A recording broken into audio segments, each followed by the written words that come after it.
कैसे हैं बच्चों? उम्मीद करते हैं आप एक अच्छे इंसान बन रहे होंगे। और मैं आज आपके लिए एक टॉपिक लेकर आया हूँ एप्लीकेशन ऑफ गॉस थ्योरम पर, electric field intensity due to a sphere. लेकिन दोस्तों, electric field intensity due to a sphere को समझने से पहले आपको स्फीयर समझना होगा। आपको क्या समझना होगा? स्फीयर क्या होते हैं। तो स्फीयर के बारे में बात कर रहे हैं बच्चों। इसको दो सेंस में समझे जा रहे होते हैं, एक कंडक्टिंग सेंस में और एक नॉन कंडक्टिंग सेंस में। एक कंडक्टिंग स्फीयर की बातें करूँगा, कंडक्टिंग स्फीयर, कंडक्टिंग स्फीयर। दूसरा क्या होगा? Non conducting sphere. एक कंडक्टिंग स्फीयर होगा और एक नॉन कंडक्टिंग स्फीयर होगा। कंडक्टिंग स्फीयर में बच्चों आप एक देख रहे होते हैं सॉलिड, सॉलिड कंडक्टिंग स्फीयर, और एक क्या हो रहा होगा? होलो हो रहा होगा, होलो कंडक्टिंग स्फीयर। खोखला चालक गोला होगा, एक ठोस चालक गोला की बातें कर रहा हूं। मैं बात कर रहा हूं बच्चों किसका? क्लासिफिकेशन का, गोला का। चार्ज के लिए क्या हो रहा होगा? एक चालक गोला होगा, चालक गोला, और एक अचालक गोला, अचालक गोला मीन्स नॉन कंडक्टिंग स्फीयर। लेकिन कंडक्टिंग स्फीयर को भी मैं टू पार्ट में प्रोपगेट कर रहा हूँ। ठोस जो है चालक गोला, सॉलिड कंडक्टिंग स्फीयर, और एक खोखला, खोखला होलो गोला, होलो कंडक्टिंग स्फीयर बच्चों। और एक जो आपको बात कर रहा हूँ यहाँ पर नॉन कंडक्टिंग स्फीयर में, ये भी हम लोग कितने भाग में देख रहे होंगे? दो भाग में देख रहे होंगे। एक सॉलिड देख रहे होंगे, सॉलिड नॉन कंडक्टिंग स्फीयर, और एक क्या बात कर रहे होंगे? Hollow non conducting, non conducting sphere. अब एक एक करके मैं बच्चों एक्सप्लेन करता हूँ सॉलिड नॉन कंडक्टिंग स्फीयर में क्या हो रहा होगा। आप जरा समझिए कि जब सॉलिड नॉन कंडक्टिंग बॉडी के बारे में बात कर रहे होंगे तो चाहे सॉलिड का कोई भी सेगमेंट्स क्यों ना आ जाए, सॉलिड्स का कोई भी सेगमेंट्स क्यों ना आ जाए, और इनका होलो का यदि कोई सेगमेंट्स आएगा, ये सब जो है 2D बॉडी में आएंगे। बच्चों ध्यान से समझिएगा, 2D बॉडी किसके रेस्पेक्ट में? With respect to charge distribution. Means इसका चार्ज डेंसिटी क्या होगा? मीन्स इसका charge density, means charge density बच्चों क्या होगा? सिग्मा होगा। क्योंकि इन सब पे चार्ज कहाँ होल्ड करेगा? बॉडी पर होल्ड करेगा, मीन्स उसके सरफेस पर होल्ड करेगा, मीन्स उसके सतह पर होल्ड करेगा। और बस केवल और केवल किस में? जो आप देख रहे हैं यहाँ पे सॉलिड नॉन कंडक्टिंग स्फीयर पे जब चार्ज होते हैं तो कहाँ होते हैं? पूरा का पूरा वॉल्यूम पर कॉन्सेंट्रेटेड होता है, पूरा एंड पूरा किस पर कॉन्सेंट्रेटेड होते हैं? वॉल्यूम पर कॉन्सेंट्रेटेड होते हैं बच्चों। इस पे कॉन्सेंट्रेटेड हो रहे होते हैं, इस पे चार्ज डेंसिटी हम लोग रोज से बातें कर रहे होंगे। तो आपको मैं बता दूं कि जब electric field intensity due to sphere की बातें करा जाएगा, electric field intensity due to sphere की बातें करा जाएगा, तो सॉलिड कंडक्टिंग स्फीयर के लिए, दूसरा होलो कंडक्टिंग स्फीयर के लिए, एंड थर्ड क्या? होलो नॉन कंडक्टिंग स्फीयर के लिए डेरिवेशंस क्या होगा बच्चों? बिल्कुल सेम होगा, बिल्कुल सेम टू सेम होगा। किसके लिए? Solid conducting, hollow conducting and hollow non conducting body के लिए इलेक्ट्रिक फील्ड इंटेंसिटी क्या होगा? सेम होगा। बचेगा कौन सा? केवल सॉलिड नॉन कंडक्टिंग स्फीयर के लिए डिफरेंट होगा। उनमें से भी आपको मैं बता दूं कि किसी भी स्फीयर के वजह से इलेक्ट्रिक फील्ड जो इंटेंसिटी कैलकुलेट किया जाते हैं वो 3 पॉइंट पे कैलकुलेट किया जाते हैं बच्चों। एक आउटसाइड द स्फीयर, एक ऑन द स्फीयर, और एक इनसाइड द स्फीयर। इसमें तीनों के outside the sphere and inside the sphere and on the sphere के लिए डेरिवेशंस क्या हो रहा होगा बच्चों? बिल्कुल सेम हो रहा होगा। तीनों का क्या हो रहा होगा? सेम हो रहा होगा। बचेगा केवल किसका? Solid non conducting sphere. But solid की नॉन कंडक्टिंग स्फीयर का भी क्या होगा? आउटसाइड द स्फीयर का भी डेरिवेशन क्या होगा? इन तीनों के सेम होगा। और ऑन द सरफेस का भी डेरिवेशन क्या होगा बच्चों? बिल्कुल सेम होगा। केवल इसका थर्ड कंडीशन जो होगा, जो इनसाइड द क्या होगा? स्फीयर होगा, नॉन कंडक्टिंग स्फीयर के लिए वो रो के टर्मिनोलॉजी में होगा, वो डिफरेंट होगा। बट वो कितना होगा? इस चीज को देखने के लिए मैं आपको लेके चलता हूँ क्या? एक जो टॉपिक्स डील करने जाऊंगा, electric field intensity due to a sphere, जब मैं लिखूंगा तो आपके ब्रेन में चमकना चाहिए। क्या चमकना चाहिए बच्चों? कि सॉलिड कंडक्टिंग स्फीयर है, होलो कंडक्टिंग स्फीयर है, एंड फाइनली क्या है? होलो नॉन कंडक्टिंग स्फीयर की बातें हो रही है। क्योंकि जब मैं बात करूंगा कोई स्फीयर लिख दे तो आपको ब्रेन में ये इमेजिंग होना चाहिए। जब तक कि नॉन कंडक्टिंग सॉलिड ना लिखे तब तक आपके ब्रेन में इन सब के लिए ही बात होना चाहिए। मीन्स आपको 2D बॉडी इमेजिन करना चाहिए, 3D बॉडी तब इमेजिन करना चाहिए, रो का इस्तेमाल तब करना चाहिए जब क्या हो रहा होगा, जब वो कहेगा कि सॉलिड नॉन कंडक्टिंग कोई क्या है? स्फीयर है, सॉलिड नॉन कंडक्टिंग स्फीयर है, तब आपको रो के बारे में सोचना चाहिए। बच्चों मैं आपके लिए बहुत ही आसानी तरीके से तीनों डेरिवेशन कर रहा हूँ, आप देखिएगा। तब तक जो है पहले इसको शॉर्ट में आप नोट डाउन कर लीजिए, तब मैं फिर सबसे बात करता हूँ। बच्चों उम्मीद करते हैं कि आपको जो है क्या कर चुके हैं, इसे नोट डाउन कर रहे होंगे, और मैं आपको सीधे लेके चलता हूँ एप्लीकेशन ऑफ गॉस थ्योरम पर और उनके डेरिवेशंस पर। सवाल कैसे हो सकते हैं? Find electric field intensity due to a sphere. कैसा स्फीयर बच्चों? यहाँ पे हो सकता है, वो मैं हेडिंग्स डाल ही देता हूँ। हो सकता है due to solid conducting comma hollow conducting comma hollow non conducting spheres. यही हो सकता है बच्चों। तीनों के लिए मैंने कंबाइंड किया, तीनों का डेरिवेशन सेम हो रहा होता है। लेकिन सपोज मैंने क्या कर लिया, एक हमारे पास क्या है? स्फीयर है। एक क्या है बच्चों? स्फीयर है। इसका रेडियस क्या ले लिया मैंने? आर ले लिया, कैपिटल आर ले लेता हूँ बच्चों। क्या ले लिया? आर। इसमें स्फीयर पर 3 पॉइंट्स हो रहे होते हैं। कितने पॉइंट्स हो रहे होंगे बच्चों? 3 पॉइंट्स। मैंने पहला बोला क्या? आउटसाइड द स्फीयर होगा, पॉइंट ए मान लिया।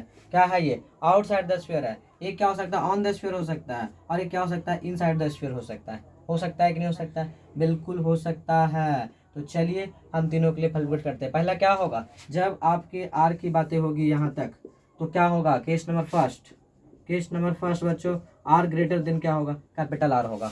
वो क्या होगा? Outside the sphere. ये क्या होगा? Out side the sphere. होगा या नहीं होगा? बिल्कुल। फाइनली केस क्या बात कर रहा हूँ? केस 2 की बातें कर रहा हूँ। आर इक्वल टू आर, क्या ऑन द सरफेस होगा? वो क्या होगा बच्चों? ऑन द सरफेस होगा। 3 केस में डील किए जा रहे होते हैं। केस नंबर कितना? 3। क्या होगा बच्चों? R less than capital R होगा। ये बता रहा है कि मैं क्या हूँ? इनसाइड द स्फीयर हूँ। इनसाइड द क्या हूँ बच्चों? स्फीयर हूँ।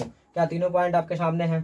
बिल्कुल। ए बी एंड क्या? सी। ए बी एंड बच्चों क्या? सी की बातें करता हूँ। ये क्या था? कैपिटल आर था। यहाँ से मैं क्या करूँ? किसी भी डिस्टेंस पर यदि ए पर आउटसाइड यदि है। फर्स्ट केस में डील करना चाह रहा हूँ। फर्स्ट केस क्या करना चाह रहा हूँ बच्चों? डील करना चाह रहा हूँ electric field intensity due to solid conducting comma क्या? Hollow conducting and hollow non conducting sphere के लिए case number first, if R greater than क्या हो? कैपिटल आर हो, मींस आउटसाइड द स्फीयर। तो क्या करना है? ए पे निकालने के बच्चों क्या जानते हैं आप? क्या करना पड़ता है? गॉसियन सरफेस लेना पड़ता है। क्या लेना पड़ता है? एक गॉसियन सरफेस लेना पड़ता है। तो ले लिया मैंने स्फेरिकल गॉसियन सरफेस। क्या ले लिया? स्फेरिकल गॉसियन सरफेस चूज कर लिया। तो क्या यहाँ पर छोटा सा क्या लिखना पड़ता है? डी ए लिखना पड़ता है। तो डी क्या यहाँ पर इंटेंसिटी होते हैं? कितना? ई। छोटा सा ई होते हैं, लेकिन दोनों वेक्टर में एंगल कितना बन रहा होगा? 0 डिग्री बन रहा होगा। तो according to Gauss theorem, according to Gauss theorem क्या कहता है? ई डॉट डी ए का close surface integral is equal to क्या? Q enclose by epsilon 0। Q enclose by epsilon 0। क्या यही हो रहा होता है? हाँ। लिमिट कहाँ से? 0 से ए तक जा रहा होगा बच्चों। लिमिट कहाँ से कहाँ तक जाएगा? ई डॉट ए में क्या? ई तो हमेशा कांस्टेंट रहते हैं, cos थीटा 0, तो किसका वैल्यू 1 होगा। इंटीग्रेशन किसका करना है? ए डी ए का, डी ए का इंटीग्रेशन करना है बच्चों। कितना होगा? ए हो जाएगा। लिमिट आएगा टी ए माइनस 0 करेंगे तो क्या ए ही हो जाएगा? एक्चुअली 0 हो जाएगा बच्चों। चलो ठीक है, फिर मैं एक्सप्लेन कर देता हूँ थोड़ा सा ताकि आपको बात समझ में आए। क्या ई कांस्टेंट? तो क्या होगा? डी ए होगा 0 से ए तक equal to q, q into q ही है, बाय एप्सिलॉन नोट है। कितना है बच्चों? ई है। यहाँ बताइए एरिया होगा इसका 0 से एप्सिलॉन नॉट। अरे यही है क्या? हाँ। तो चलिए इसको मैं थोड़ा सा जो है एक्सप्लेन करता हूँ, आपको बात पूरा समझ में आ जाएगा। केस नंबर क्या चल रहा था? फर्स्ट चल रहा था। केस नंबर फर्स्ट, थोड़ा सा चलते हैं कहाँ बच्चों, अप में। क्या होगा, ई एरिया कितना होता है 4πr², लेकिन किसका एरिया है ये छोटा वाला का एरिया होगा कि बड़ा वाला का एरिया होगा, स्मॉल वाला होगा कि बड़ा वाला होगा। गॉसियन सरफेस का एरिया लिख रहा हूँ बच्चों, कैसे सरफेस का, गॉसियन सरफेस, इसलिए क्या होगा यहाँ पर स्मॉल r² होगा, इक्वल टू क्या होगा Q/ε0। Q बाय क्या होगा ε0, तो ई का वैल्यू कितना फाइंड हो रहा होगा, क्या होगा बच्चों 1/4πε0 Q बाय क्या r²। क्या आप इसे जानते हैं, बिल्कुल जानते हैं। कंक्लूजन क्या निकला, आपको मैं ये पूछता कि एक पॉइंट है जहाँ पे क्यू चार्ज है, r डिस्टेंस पे इलेक्ट्रिक फील्ड इंटेंसिटी बताओ, क्या बताते आप, सीधा बोलते कि यहाँ से इस तरफ होगा ई, वैल्यू कितना होगा Q/r², मीन्स 1/4πε0 Q बाय क्या r²। क्या पॉइंट चार के वजह से इतना ही होता, हाँ। तो क्या इस स्फीयर पर जब चार्ज है, ऑन द सरफेस भी यदि चार्ज है बच्चों, तो ऐसे कंडीशंस में कैसे बिहेव्स कर रहे हैं जब आउटसाइड द बॉडी है, तो क्या चार्ज सेंटर पे आके बात कर रहा है, इसमें कितना चार्ज है, क्यों कहाँ आके बात हो रहा है बच्चों, सेंटर पे, क्योंकि सेंटर पे जब तक चार्ज नहीं आएगा तब तक यहाँ का डिस्टेंस कितना नहीं है, आर है। यदि आर डिस्टेंस पे बात हो रहा है, मतलब कंक्लूजन क्या है इस फंक्शन का, वो कंक्लूजन है कि पूरे के पूरे सरफेस के चार्ज कहाँ के बिहेव्स हो रहे हैं, लाइक बिहेव्स कर रहे हैं पॉइंट चार्ज के जैसा। कैसे चार्ज के जैसा, पॉइंट चार्ज के जैसा। तो इसलिए इसका फंक्शन क्या आ गया, E = 1/4πε0 Q/r²। बच्चों इसको आप नोट करिए, उसके बाद जो है मैं आपको दूसरा केस बताता हूँ,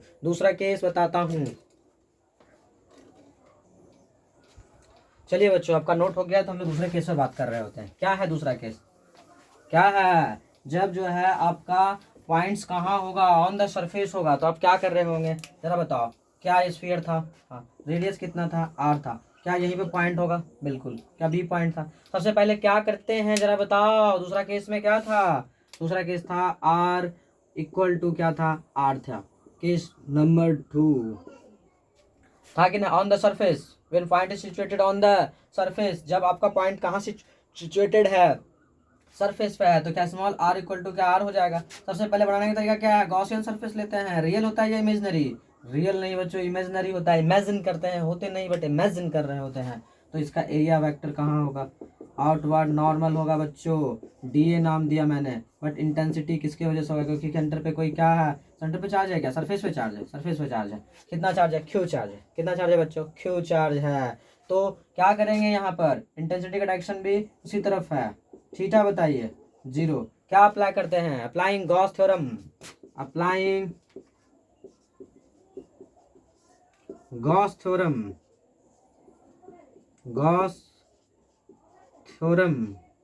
गॉस थ्योरम अप्लाई कर रहे हैं क्या, हाँ। क्या होता है बताओ, E.dA का close surface integral Q/ε0, Q क्या होगा बच्चों, ε0, क्या होगा फाइनली E.dA cos 0, क्या होगा 0 से एरिया तक, कहाँ तक लगेगा, सिंपल फॉर्मेट लगा रहा हूँ बच्चों, इन कितना होगा ε0, मीन्स ε0 नहीं बच्चों, क्यू रहेगा, नीचे क्या रहेगा एप्सिलॉन, क्यू इन क्या होगा इस सरफेस के अंदर, कितना चार्ज होगा, सरफेस पर ही है तो क्यू चार्ज ही होगा, इसलिए क्यू बाय कितना कर दिया ε0। अब बताओ ई कांस्टेंट होगा, कांस्टेंट का वैल्यू 1 होगा, इंटीग्रेशन कैसा होगा, डीए का इंटीग्रेट करके लिमिट लगेगा, कितना होगा 0 ए होगा बच्चों, क्योंकि ई कांस्टेंट हो गया, बाहर आ गया। कॉस थीटा क्या है हमारा, कॉस थीटा क्या है 1 है, क्योंकि कॉस 0 है, बचेगा डीए का इंटीग्रेशन 1, डीएम का एम, तो डीए का इंटीग्रेशन कितना होगा ए, लिमिट लगेगा पर ए, घटाएंगे कितना 0, तो कितना होगा ए Q/ε0। अब बताओ बच्चों कितना ए का वैल्यू 4πε r² या स्मॉल r² या स्मॉल r², कोई फर्क नहीं पड़ता बच्चों, क्योंकि दोनों क्या है बराबर है। तो क्या होगा Q/ε0। तो चलिए फाइनल रिजल्ट कितना आ रहा है, ई का रिजल्ट आ रहा है 1/4πε0 Q/r² आ रहा है, Q/r²।